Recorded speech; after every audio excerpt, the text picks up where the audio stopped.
The button is hit. All right, guys, prices on BT. Is this some kind of joke? You're looking at who's on the show tonight. You're going, it must not be. They've got a real expert here. I don't know. Maybe everyone's a bunch of comedians. This place, it's like the comedy mothership with jokes around here. Wait till you see the prices on the cars that we are making predictions on. This is Bid Nerds. The bidding starts right now. Bid Nerds is your YouTube car game show. Good evening, everyone. My name is John Polnick. I'll be host for Bid Nerds for the next hour-ish. We're coming to you live from the Container Park in downtown Las Vegas, as well as my partner Michael Deeb on the far side of your screen in San Francisco. And Michael Deeb, who's joining us? Who's back on the show? Friend of the show. Who's that? Repeat offender Tim Neely is joining us from the frozen tundra of the Midwest. I think he's somewhere off the grid in Ohio. Tim Neely, you might remember him from his YouTube channel, Tim's Enthusiast Garage. He is a car savant, throws shows, and can help you get your car to sale at auction. Tim was a fantastic third nerd with us last year, so we begged Lucas to have him come back and join us.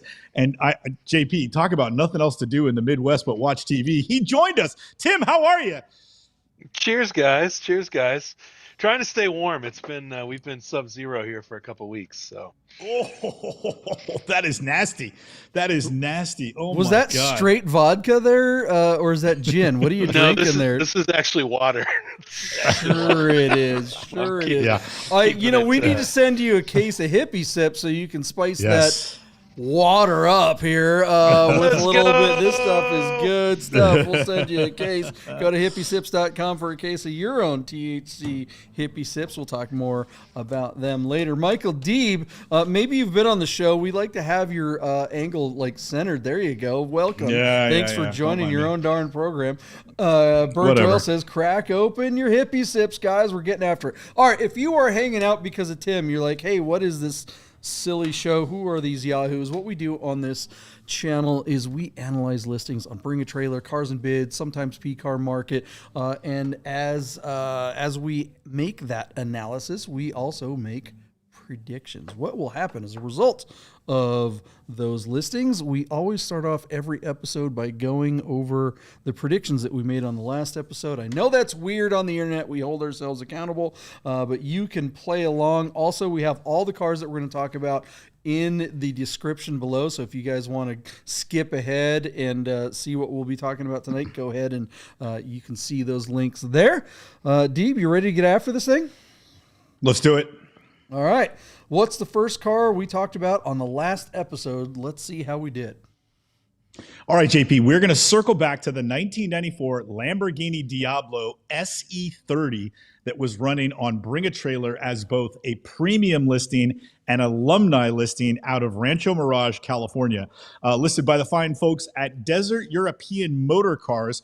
This car had previously been sold, Tim, on Bring a Trailer back in November of 2021. Now, at that time, I think people were still wearing masks on the coast, and this car was a premium listing and alumni listing. At that time, it was showing just 33,000 kilometers, which is 20,000 miles, and the car hammered for a respectable $406,000 where it sold. Well, as you know, Tim, things have certainly changed, and the dollar is a lot weaker, too. The car comes back to market, and this era of the V12 Lamborghini mid-engine cars, these and not only the Diablos, but the Murciélagos, if they have a gated manual shifter, they are starting to bring stratospheric numbers. Tim, when we covered this car a couple of days ago, it was already, I think, at like $640-something thousand. Can you believe it? What makes that number so interesting is that Classic.com has lots of auction results in the history section, but none of them with published numbers. So they only have like 2 or 3 data points over the last year and a half to go by. Thus, the Classic.com number for the car was only $406,000. So we were already about 40 grand over that number when we covered the car, and we still had days to go. So just reading the tea leaves, Tim, we knew this car was going to go crazy. And we had just covered a Murciélago with like 50,000 miles that still brought like $800,000. So we're like, good God, like this thing is really going to go bananas. And again, the SE30, Tim, they only made like 150 of them for the world. This one is number 77. And this one's been in the public eye every couple of years. And it looks by all accounts to be a beautiful car. Tim, with all that information and us being great guessers, I figured this car would hammer for about $750,000. JP loved the car, and I like where JP's going. It's entirely possible that the Diablos could overtake the Murciélagos down the road because they're older cars. And so JP was putting his bid in early for that counterpoint. His bid $100,000 over mine at $850,000. So, Tim, I'm not sure if you had seen this car while you were home drinking yourself through the frozen tundra, but what do you think this alumni listing, gated manual, 12-cylinder Lambo would have hammered for on Bring a Trailer just the other day? So we were talking about this car with some friends, and my pre-auction estimate was $650. Silver is not a great color for that car in my opinion. However, with prices of everything lately, I think I was probably wrong. I think it probably ended somewhere in you said your number was 750. I'm going to go with 745. 745, and that would sneak you into a win. Our car ultimately hammering for $741,000 where it sold on 22 bids. I'm going to go right back to you, Anthony, because I would agree with you that silver's not a strong color for the Lamborghini buyer. The car looks beautiful, but that's not what people want. If this color were bright orange or bright green or bright purple, what do you think the premium would have been on top of this hammer? That was for Tim, not Anthony. I don't know where Anthony came from. Anthony's not on the show tonight. I think 850 to 900.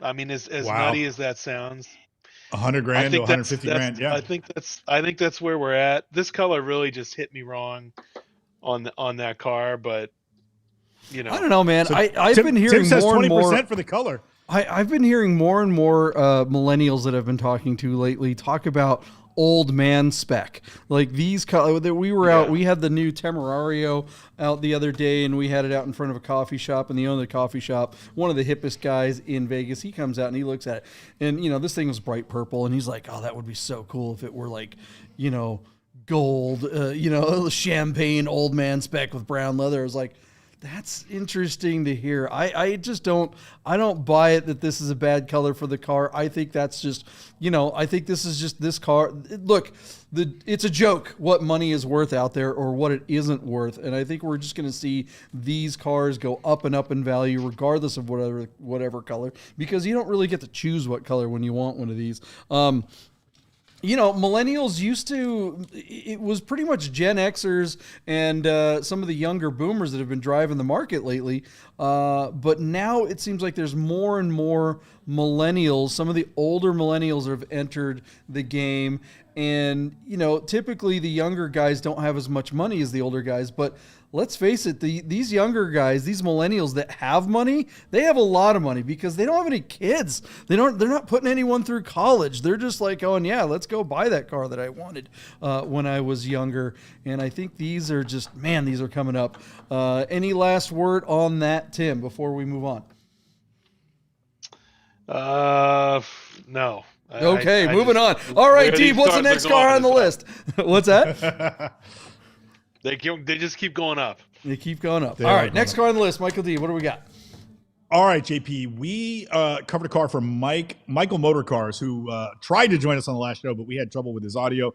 Hopefully we'll get him back on. But nevertheless, JP, we're going to circle back to his 2011 Porsche 911 Turbo S Cabriolet in the resplendent shade of Azzurro California Metallic. This is a very popular Ferrari color, and our car only has 22,000 miles on the odometer. So rare shade, low odometer, and one of the best sellers, JP, Michael Motor Cars, is on the come up.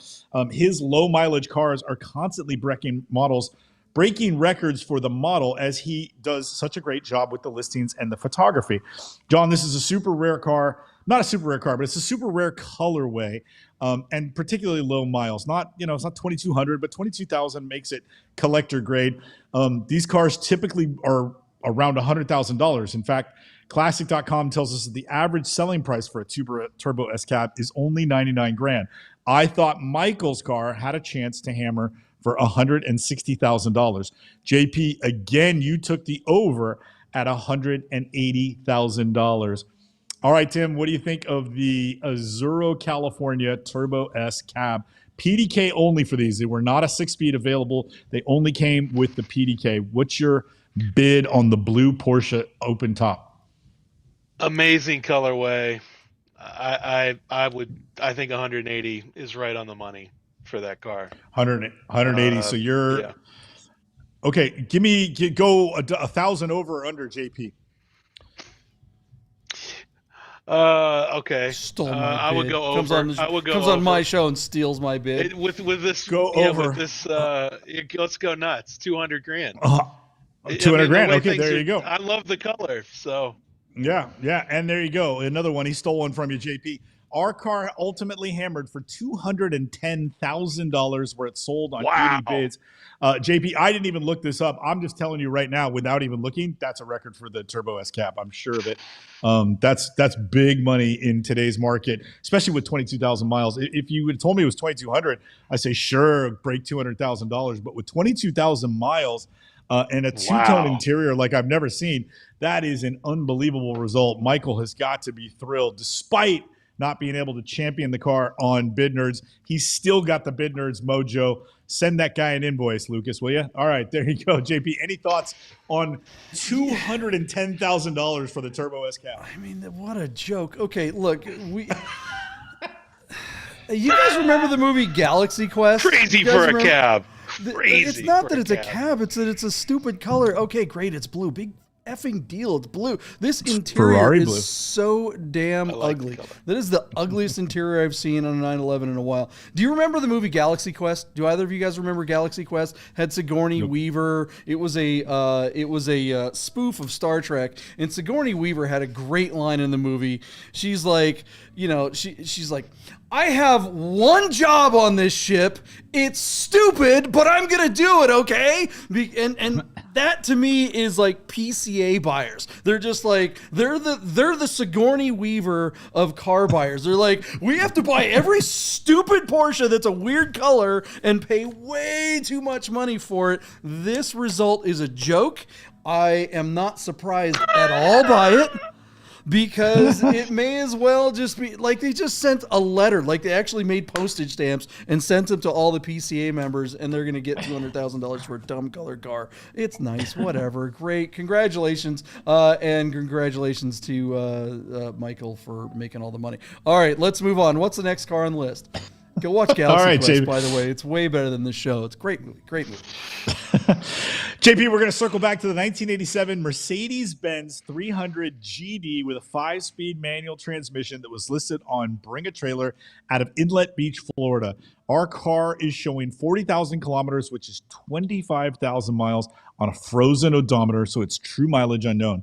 This car is powered by a 3-liter diesel inline 5, no turbocharger with a 5-speed manual transmission. We're talking 85 horsepower and like 115 pound-foot of torque. JP, I told you this car just absolutely reminds me of my Dodge Raider, which I had 2 of, by the way. But this thing with the diesel and the Mercedes and the lift kit and the knobby tires, I'm just digging it. I love that sort of Mercedes version of the Studio Check interior. I thought this car had a chance to do really well. JP, our friends at Classic.com tell us that the 300 Geländewagen thingamajiggers from those inline 5 diesels, they typically bring $37,000. John, I like this car a lot. I thought it would go 40 grand. You liked it even more than me because you went 41 grand. Tim, what do you think of the GD, the 300 GD with a manual on our shores?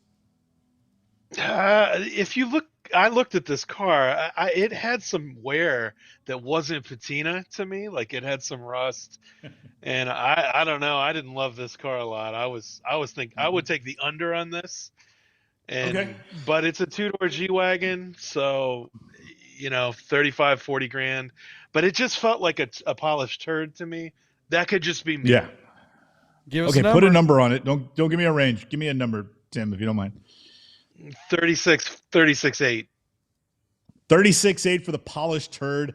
And perhaps the buying audience should have listened to Tim, but they didn't. And this car hammered and sold at $45,000 on 39 bids. So, Tim, what do you make of guys that don't really study the listing and don't look and don't ask more questions? Because I'm guessing you're going to say well sold rather than well bought. Absolutely well sold. You could pick one up in Japan, a nice one, for less than that. So I don't. I see auctions like this, and the big tires. I'm all for a G-Wagon actually being used for outdoor purposes, but this one just looked like, okay, we're going to put some houndstooth cloth in it and some big tires, and it just felt like a polished turd to me. This is someone grabbed wrong engine too. I mean, if you've driven one of these, it will hardly get out of its own way. Yeah, I mean, this is 45 grand. Oversized tires. Yeah, 45 grand for a car or a truck rather that you couldn't even you couldn't break the speed limit in a school zone with this stupid thing. I mean, these are not fast. And, the tires look neat, but if you're going to go this style off-roading kind of overlander thing, you want skinny tires, kids. You put the big tires on the mudders that you have all kinds of power and you can throw mud everywhere. You want skinny tires so you can cut through the mud and get down to the hard stuff and get through the sand and everything, and that would look proper on this vehicle, and then you'd have something. It doesn't give me Euro vibes. Yeah, it's like, no guys, it's not a stomper, it's a diesel G-Wagon. They have no power. All right, let's move on. What do you guys think of that joke of a result? Let us know in the comments. What's the next car, Deeb? We got to get this. We got a bunch of cars to cover. We got to hurry up. I got to stop with my stupid jokes. The show's about jokes. 2004 Jaguar XJR with just 27,000 miles on cars and bids. JP, I thought the car would get to 18,500. You said just 12,000 bucks. Our car hammered for $19,250, where it failed to sell on 26 bids. So, Tim, we got a low mileage, beautiful condition Jaguar XJR that didn't even break 20 grand on cars and bids and remains available. Should anybody care? I love these cars. I had this exact car, but in green, and still to this day, I regret selling it. It's other than the air suspension, which can be a little finicky. They're just great cars. They have great power. They're the best of that XJ, 300, 308 series, with this having the aluminum body. Big, huge fan. I think they're so undervalued at 20 grand. If this car would have hammered for, it's got to be, with those miles, got to be worth 26 or 27 grand to a real buyer. Yeah. Where are you going to find one of those for one of these? The brand is a joke at this point. They've ruined. I feel so bad for anyone who's holding a Jag with what the actual factory has done to this brand. It's just, they've just destroyed it. And good news for you, Tim. You should be able to find another one at a good price. All right, guys, what do you think of the Jag? Let us move on. Next car. What do we got? All right, JP. There was a 1991 Porsche 944 S2 Cabriolet with a 5-speed manual and 103,000 miles on P-Car Market out of Henderson, Nevada, JP, right in your backyard. I thought that this car had a chance to get to 16,000 bucks and failed to sell. JP, you said $9,999.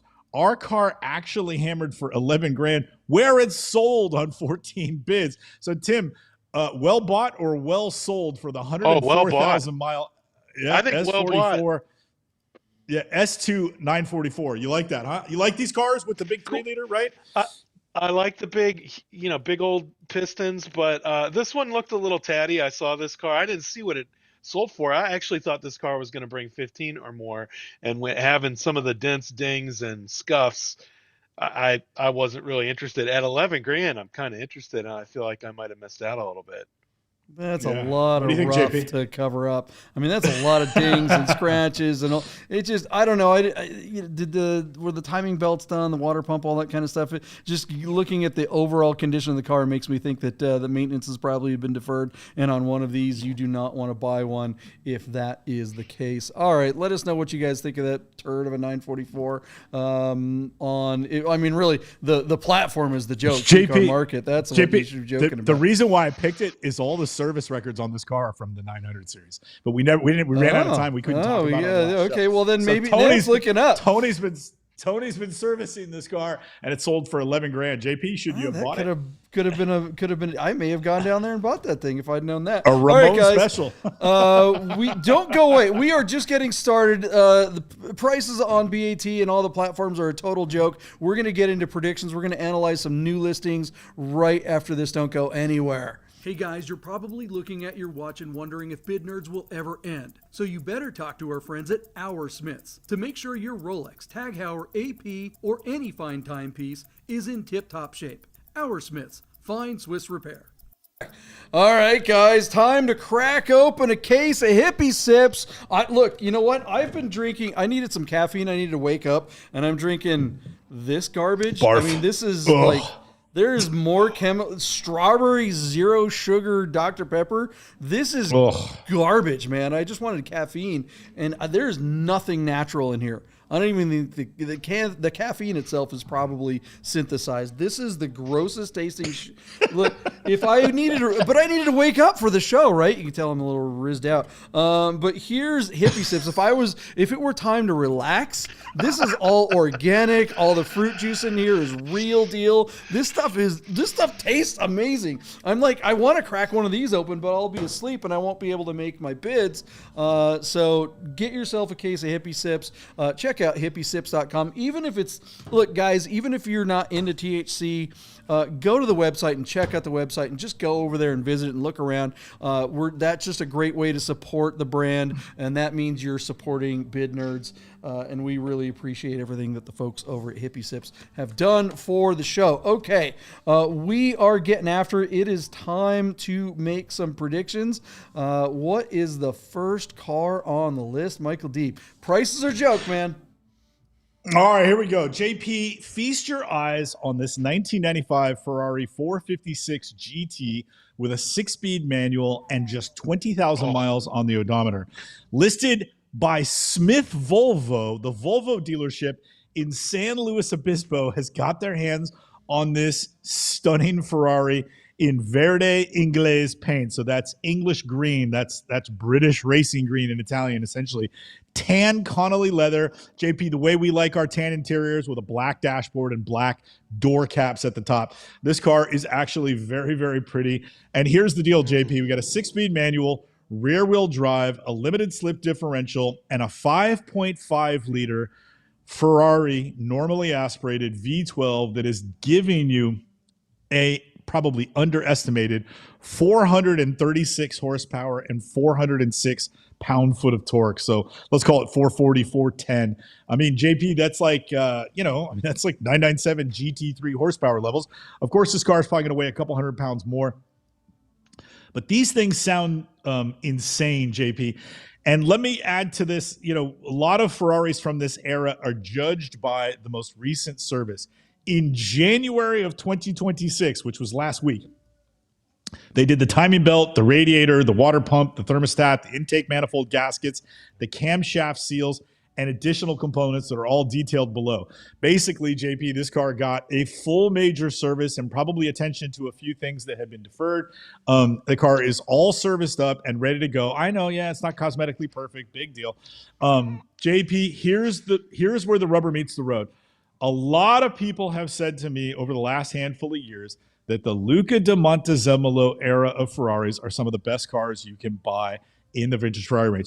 JP, I'm with you. All the radiuses, all the turbochargers, and all the wedge shape, and the $500,000 to $750,000 price range on all of the contemporary Ferraris do not move the needle for me. And I love these cars. As a kid growing up, my dad built a Fiat Dino Spider, and we joined the local chapter of the Ferrari Club and went on events and had a blast. So I was exposed to these Ferrari cars at a very early age, and I love all your Magnum 308s and Dinos and all that sort of thing. I think these cars are cool, and you really couldn't pay me. You couldn't even give me one of the modern cars. If you gave me a modern Ferrari, I'd probably sell it and buy something like this and a Porsche. You know what I mean? I'd rather have two fun cars than one modern Ferrari hypercar. They don't move the needle for me. 550 Maranellos in this condition with this odometer are pushing $250,000. So now 456 GTs are becoming six-figure cars, but they're still a bargain for a front-engine, rear-wheel drive, manual V12 Ferrari. So I thought this would be a fun one to take a deep dive on, listed by the Smith Volvo in San Luis Obispo. JP's pointed out all the flaws so he can keep the price down and snake everybody at Hammer. John, tell everybody why they should or shouldn't buy this green Ferrari. This would have been the kiss of death when the guy ordered it, but today I actually think you'll get a premium for green over red or silver or Tour de France blue or black or whatever the more common colors are. JP, what do you make of the front engine V12 manual Ferrari? Man, anything that says Ferrari on it that has three pedals is just, it's going to the moon. I mean, and it doesn't matter what color it is. And frankly, I love this color. I guess I'm getting old because, when I was younger, this is not the Ferrari I would have chosen.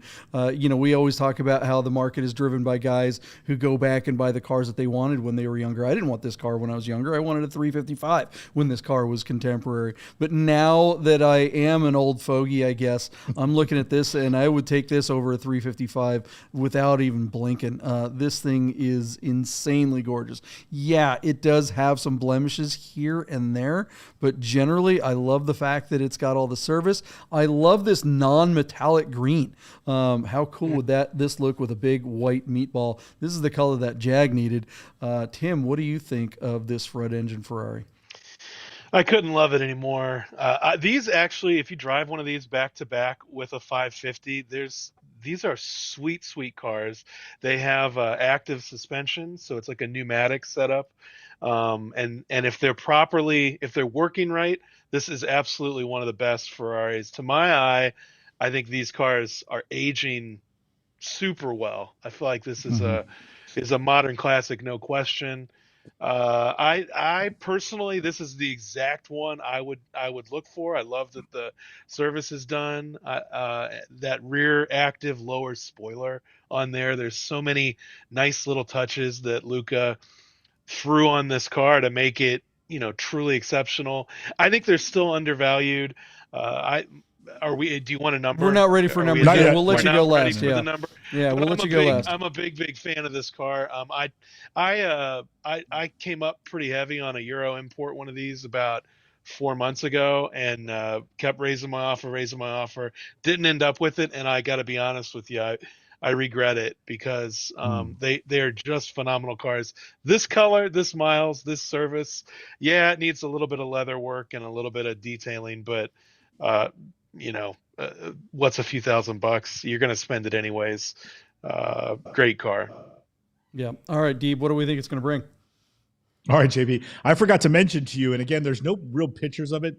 This presentation of shooting the green car in the middle of a bright day, there it is, pop-up headlights, JP. It's really cool. The other thing too, JP, this car, believe it or not, at night probably looks black, which is also really, really cool. So yeah, very cool colorway. And like I said, the reputation of the Montezemolo era Ferraris, especially these 12 cylinders, is stellar, and prices are starting to reflect that. And like I said, the dollar's not getting any stronger. So there you go. JP, our friends at classic.com tell us that the average selling price of a manual 456 GT is only $80,000. JP, our car closes tomorrow, but it's currently sitting at $85,666, and it'll close tomorrow in the middle of the day. John, that comes to us by way of 11 bids. Initially, I had put down $120,456, but I'm going to raise my bid by $10,000 because the The panel agrees with me that this is a car on its way up.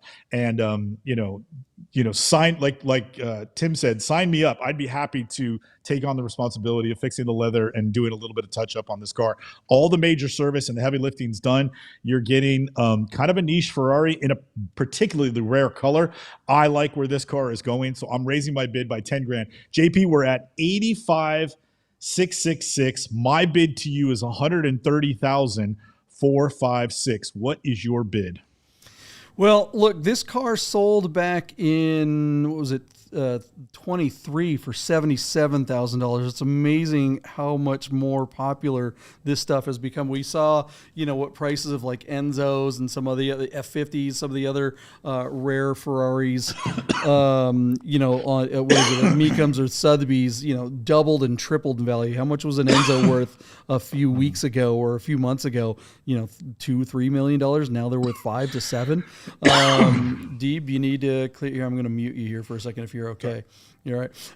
So yeah, this particular car, absolutely gorgeous. I think it's going to double what it went for last time. I'm going to go $145,000. And I know that's not quite double what it did before, but it would not surprise me if it went way, way over that. Tim, how much do you want to go over me? This car, with all the other cars that we've pointed out, I like this car so much. I want to see this car do 160, 170 grand, but I just think that the buyer for this car is a budget buyer still. And I'm going to go the under, even though personally, I think it should be worth 160, 170, heck, 200 grand if a turbo cab is breaking that. Right. What idiot would rather have that turbo cab over this? An idiot. Yeah. A moron. But I think this car is going to hammer in the 125 range. That's a great bid. And again, I started at 120 and it may still land at my number, but just our enthusiasm gets me going and I want to put a little more money on it. Here's the thing, folks. There is an aftermarket exhaust. Probably the rear mufflers have been changed on this car and it sounds fantastic. And it might not fit this car, the personality of this car, because this is the Grand Touring car, whereas the 550 Maranello is sort of the muscle car. But if you put headers on that motor, I promise you, your 456 GT will sound like a 1990s Formula One car, and it is intoxicating. You will literally drive back and forth through a tunnel until you run out of gas. The headers literally transforms the sound, the engine note of these cars. You heard it here on the Bid Nerds. JP, I'm all in on this car. It'll be fun to see where this one actually hammers at. I'm already jealous. Yeah, I think the price is going to be nuts. All right, what do you guys think of this car? The Nerd Herd, it's kind of all over the place. Some of the guys really love the color like we do, and other guys in the Nerd Herd are like, that's gross, which surprises me because, the Nerd Herd is usually all about the crazy colors. This one seems to be a little polarizing. But let us know in the comments and what you think the number will be. And let's move on. What's the next car on the list, Michael D? All right, JP, I think we've covered a time or two the 993 Carrera S in a Vesuvio edition, which is that special colorway that they gave the car. Feast your eyes on the car that is currently listed on Bring a Trailer.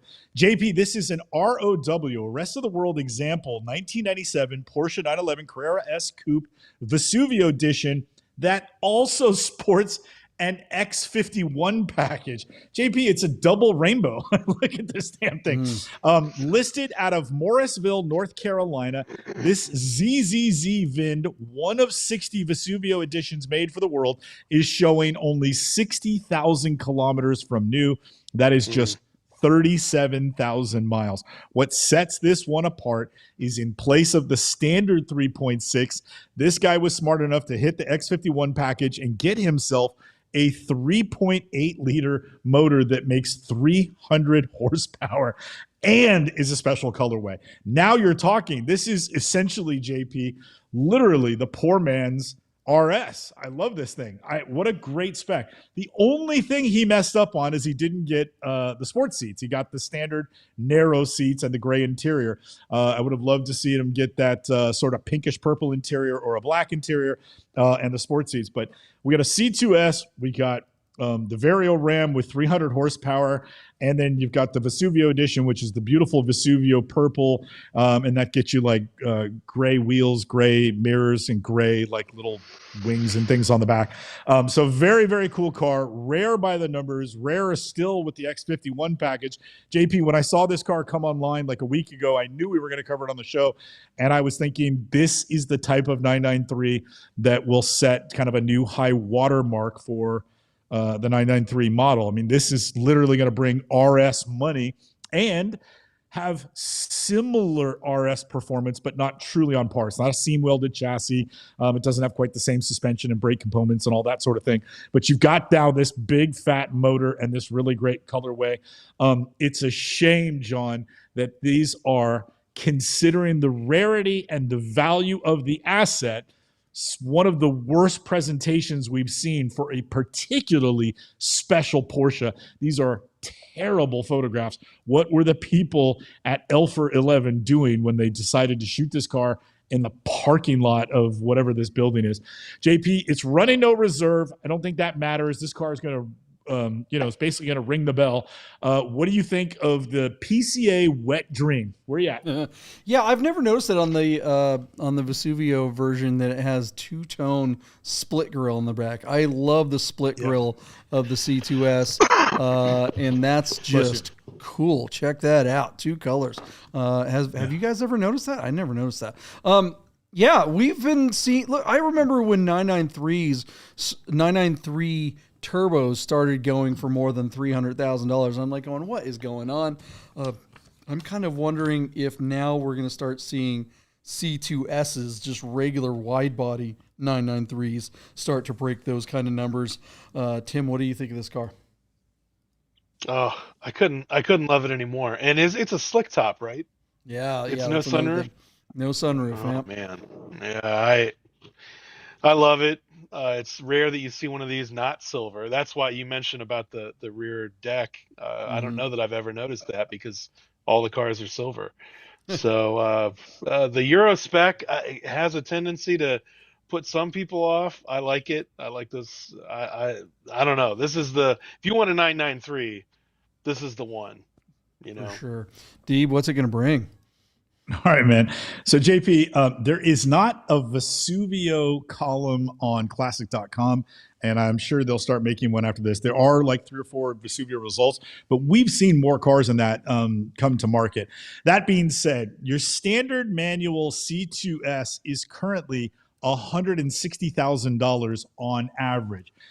This is a Vesuvio that closes tomorrow running no reserve with the X51 package and fantastic spec. Not only one of 60 Vesuvios made for the world, but as Tim also noted, the X51 and the slick top. Oh, Jesus, just keeps getting better. JP, we're already at $217,000, and we've got 15 hours until we close. We're already on 23 bids. The real question, JP, is if this car is going to break $300,000. And I'm really mixed, man. I keep feeling like it's people aren't spending, but they are. So I'm gonna go 305,993, and just throw my hat in the ring with eternal optimism and say that it will. If we're at 220 now, it's got to get 50% more money than it's at the moment. So that puts you like right around 310. So if I come in at 306, essentially 305,993, I think I'm in the hunt, reading the tea leaves. And I don't think you can overpay for this car. This car could become a $350,000 to $500,000 car down the road. It's just too rare, too good a spec. There's no reason why it wouldn't. And if it went to 350 this time, I also wouldn't be surprised. So JP, 217 in the pot, 305 from your partner. What's your bid? Yeah, this car is fantastic. The Euro spec, like Tim said, I think is sometimes an issue. I want to say that this is going to go over 300 grand as well, but I'm going to put my typical curmudgeon hat back on. I've taken it off over the last couple of weeks. I'm with you, Deeb. I think the assets for this car are really poor. And if you want, this car is a $350,000 car and it needs to be presented like one. And it's just not in this listing. Alfa really failed on this presentation, and they're going to leave money on the table. $299,993 handed off to Tim. I don't think it's going to quite break the 300. even though it should. So it's interesting, as you were going through the assets, some of them are even out of focus. I mean, it's not even that it's in a parking lot, and it is shocking on the assets for a car of this level. But what I'd say is, with seeing all these rare cars here the last 4 weeks, 3 weeks, bringing all the money, I think people are going to say, hey, wait, no sunroof, rare color, super low miles for one of these, really. I think this car, even with the assets, has the ability to just leave me scratching my head and saying, why Porsche market, why, and creep to 360, 365. Give us one number, It sounds man. crazy, but give us a number. 360. 360. Yeah. Wow. Yeah, and it might go to 350, and that puts Tim in the catbird seat. So that is not a bad bid, no matter how outrageously high it sounds. And again, I think the value is in the asset based on the numbers and the spec. There's just no denying that. RSs are bringing that kind of money, so why wouldn't a 300 horsepower Vesuvio edition bring that with a slick top? It's all there to hold that up. So I think that's a great bid. Well done. This will be fun to see, JP. I'm really curious. But God, could you imagine shooting that car, JP, in the golden hour out at Red Rock? I mean, you'd really get that Vesuvio color to pop. Oh, stop it. Here's the thing, guys. I mean, this is just a cheap little Ferrari Dino. There's a way to make cars look like $1 million when they're not. This is not a $1 million car, but how hot does that look? Elfer, guys, I don't know. Where are they located, Deeb? Where's that dealership at today? On Michael Deeb. Hello. Yeah. It's somebody, Earth to Michael Deeb. Yeah. Where is Elfer at? Sorry. It's 11 is the name of the company. Oh, sorry. I thought it was. It's 11. Whatever. And they're listed out of Morrisville, North Carolina. So that's a little far for them to travel to bring a car up. But you know what? You can fly us out, and we'll take proper photos of your car. It will be worth it. I think that if we came out and did the photos of your car and we represented your car, 11 is the dealership, Deeb? 11? Yeah. Yep. Yeah. I mean, they could be making tens of thousands of dollars more than what they're going to leave on the table. It's flabbergasting that someone would take such a gorgeous car and not take good pictures of it. Hell, we can make a Toronado look good, for crying out loud. Look at this. Is this the best looking Toronado of all time there, Tim? I'm sorry. I'm just bringing up some, go to bidnerds.biz and take a look at how it's done, guys. All right. Anyways, let's move on. What do you guys think that 993 will bring? What's the next car on the list, Deep? JP, you were correct. It's Elfer 11 is the name. It is Elfer 11. Okay, so it's a little bold. Elfer 11. It was sorry. 11. I know, but you were right. You were right. All right, JP, we're going to move on to a car that I have the privilege of listing. Tim, I know you're a car guy, but I bet you haven't seen one of these in real life. Feast your eyes on a 1971 Alfa Romeo A12 running as an alumni listing on Bring a Trailer out of San Rafael, California, by the seller McDeeb. I know that guy. JP, client bought this car on Bring a Trailer back in February of 2019 out of the UK. And at that time, I think they paid like $25,000 or $28,000 for the vehicle and brought it into the States, to the Bay Area, and subsequently have put a couple thousand miles on the vehicle, but have also spent another $50,000 or $60,000 just fine-tuning everything. Now, the seller back in 2019 had acquired the car in the UK in like 2015, and they set about restoring the car. So, they, a little frame off and rebuilt the motor and painted the vehicle and all that sort of thing. But Workshop 337 down here in Silicon Valley, JP, set about getting everything to work on this car. Even the windshield wiper fluid on this, all the little blinkers and lights, the heater fan, all the stuff, it's great. JP, much like a VW, the motor, the 1300cc twin cam motor is right there at your knees, right in the front of the car, and it's front wheel drive. And then the shifter comes out of the back. So the shifter is back by your right hip. So you got your left hand out in front of you and your right hand behind you shifting gears. And as weird as that sounds, in about 5 minutes, it feels totally natural. These things are an absolute blast to drive. They're good for about 50 to 55 miles an hour.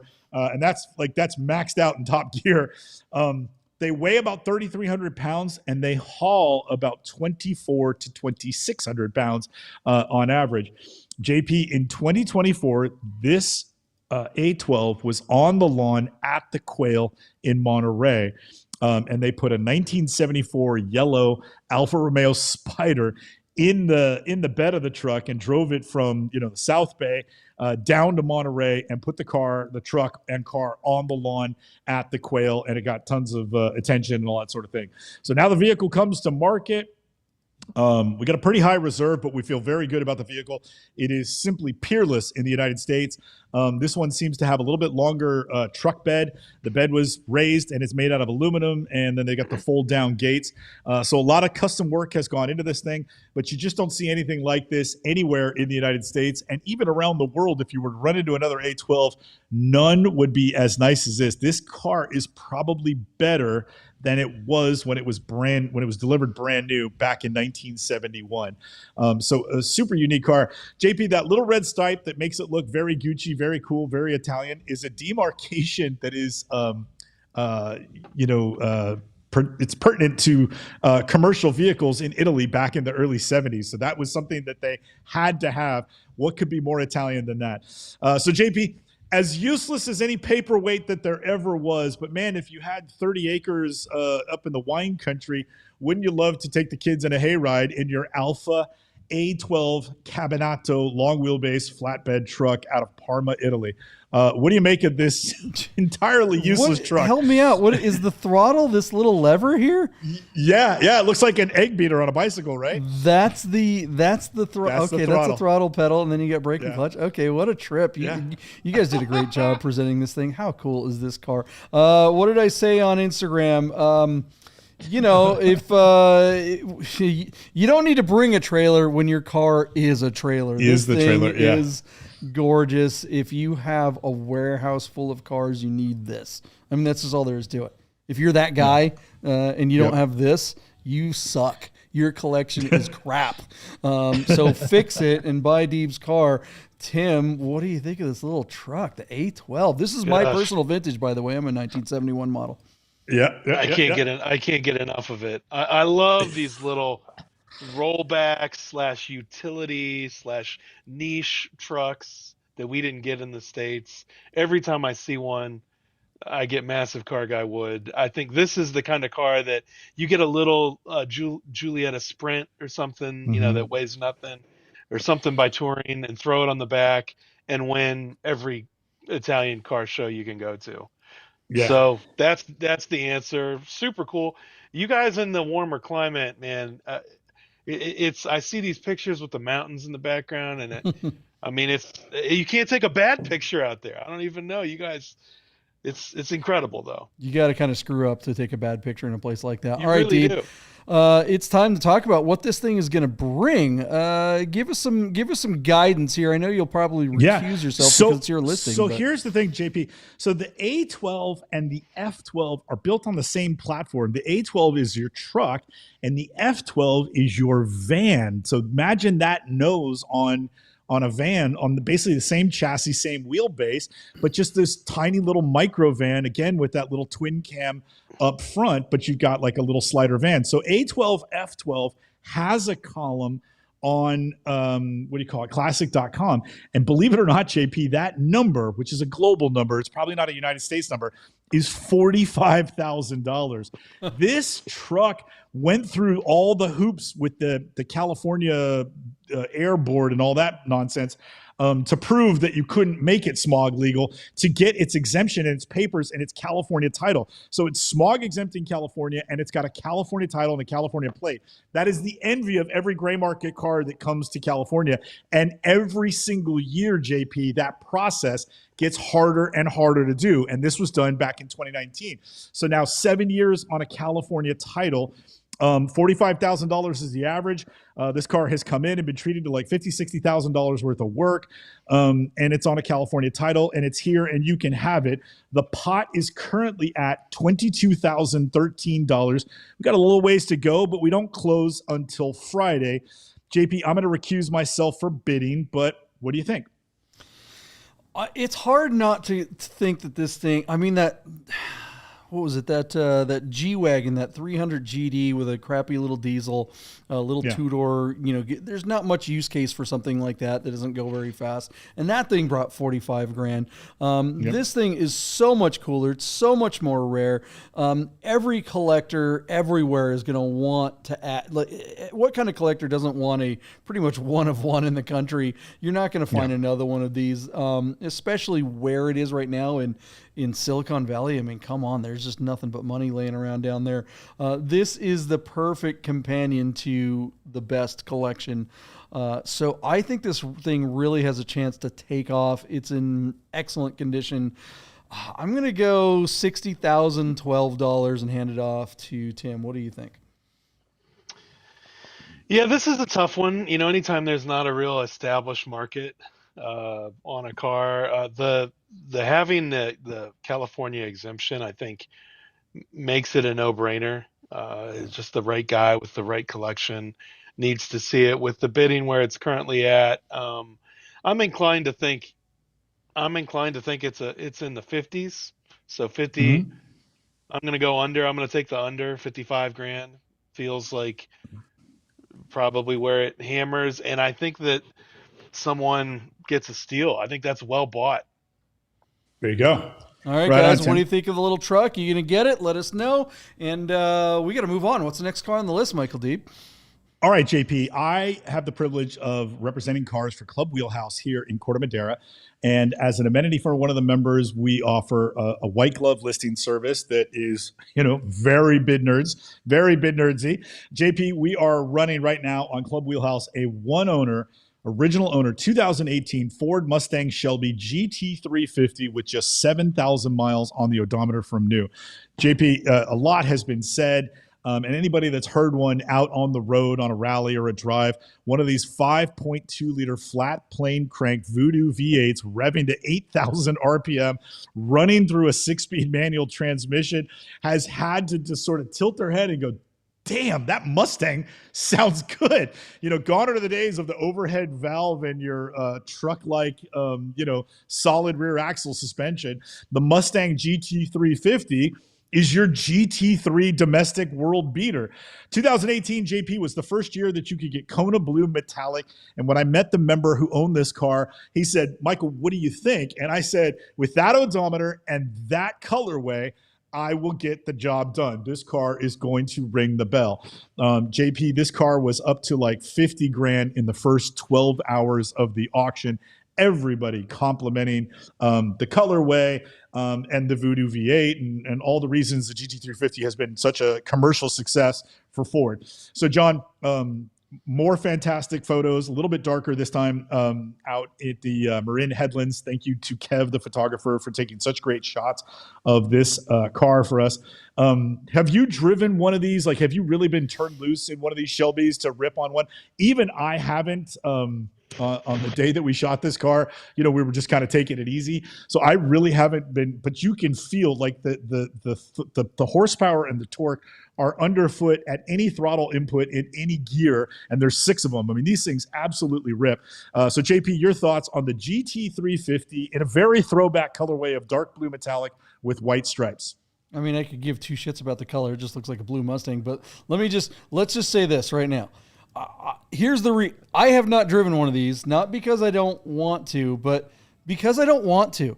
I know that there is comfort in the seething assholeness of my persona that says Porsches are better and German cars are better and American cars are just lame and they're for lame people who go to Olive Garden and watch Marvel movies. I know that all that stuff, all this little cocoon that I've wrapped myself in that shields my ego, my delicateness. I know that if I get in this car and do exactly what you said, rip through the gears and drive it, I'm just going to be, oh crap, now I'm a Mustang guy. Can I have that happen? I mean, the thing is, and really, it should, this is more me. I don't have money for GT3s. I'm just a low rent, car jerk. I should really be all about this car, and I'm not. not. Holy cow! I just don't give me the keys on one of these, Deeb. I like my comfort zone. Tim, what do you think of this car? We'll get you a black one, JP. Know, and put black meatballs on it. Right? Yeah, I think easy on the Marvel movies. Easy on the Marvel movies there. Yeah. Tim, let's go watch Star Wars. Let's go Accolade or something. Tim, have you been turned loose to the GT350? So the funny thing is, I've only driven in anger a GT350R, so I can't really. Yeah. I don't know. I mean, probably better. Yeah. Probably better. Locally, we have a ton of these cars. I mean, I'm in the Midwest, so people love these things. And hilariously, every single one is straight piped, and it ruins the amazing sound of this car. These cars, even with a stock exhaust, just sound perfectly tuned. I like the cars. I too have a real hard time, like when this and when the similar generation Camaro. I think it's where I'm at in the country.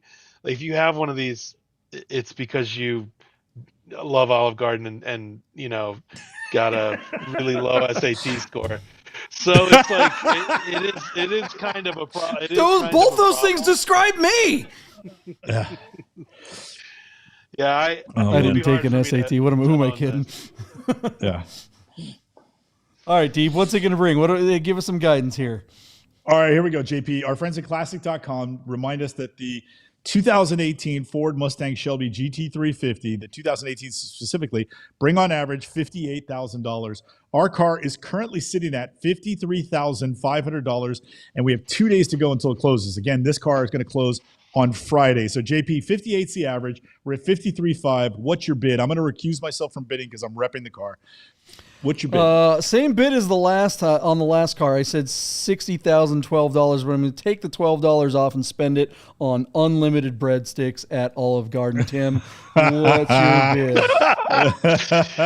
Yeah, I don't know. I don't love it.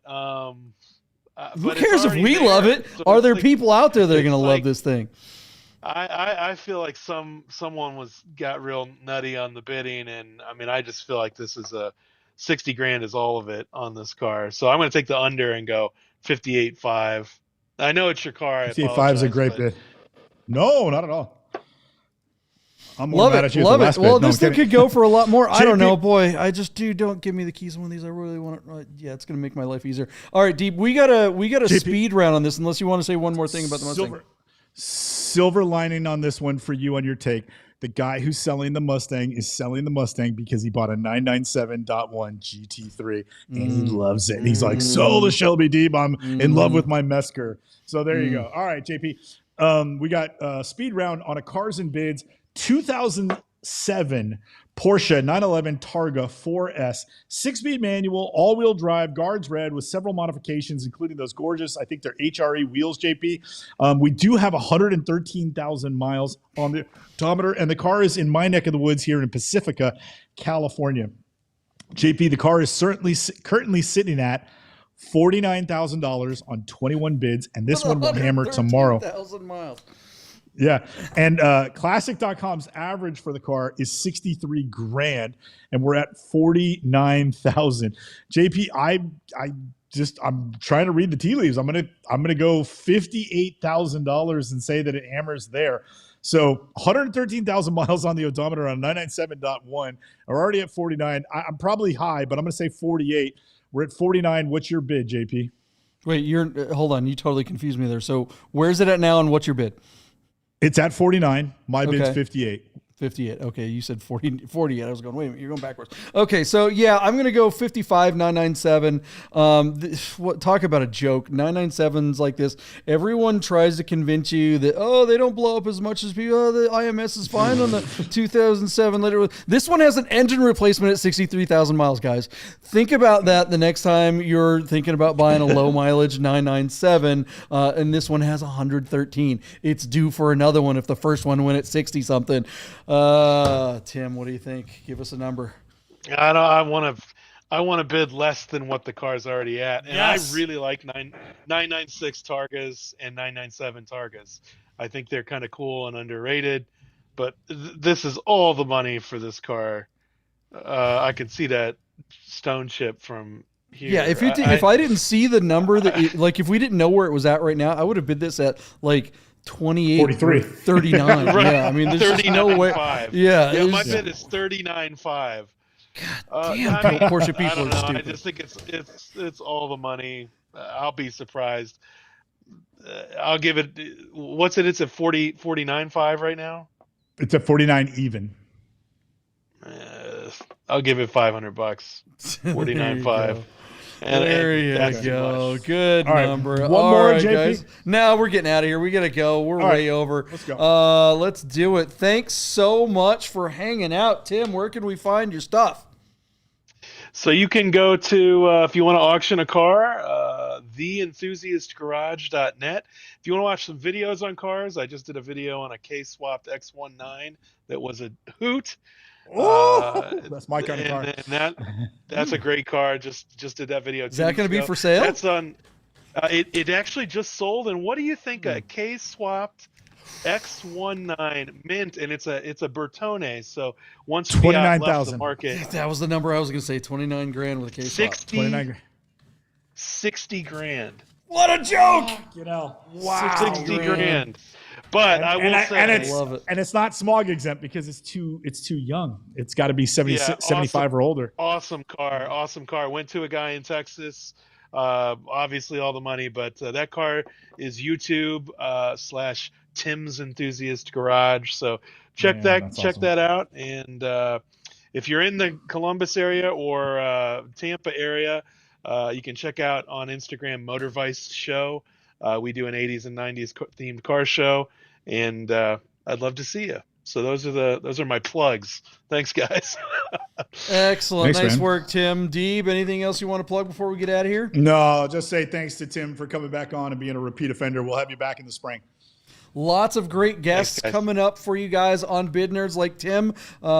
Come back on, see us, Sunday night when we'll be back. And then buy yourself a Super Bowl. hat. Are we going to do a show on the Super Bowl? We're probably Is it during the Super Bowl? Are we during the Super Bowl? Yeah, 6:30. The game will still be closing. Man, dude, I don't know. We might have to reschedule. My Hawks win. That's gonna be a tough ad, JP. We might have to follow us on Instagram to find out if there's gonna be a show on Sunday night. All right, guys. We'll see you whenever we come back. Bye. Thanks, Tim.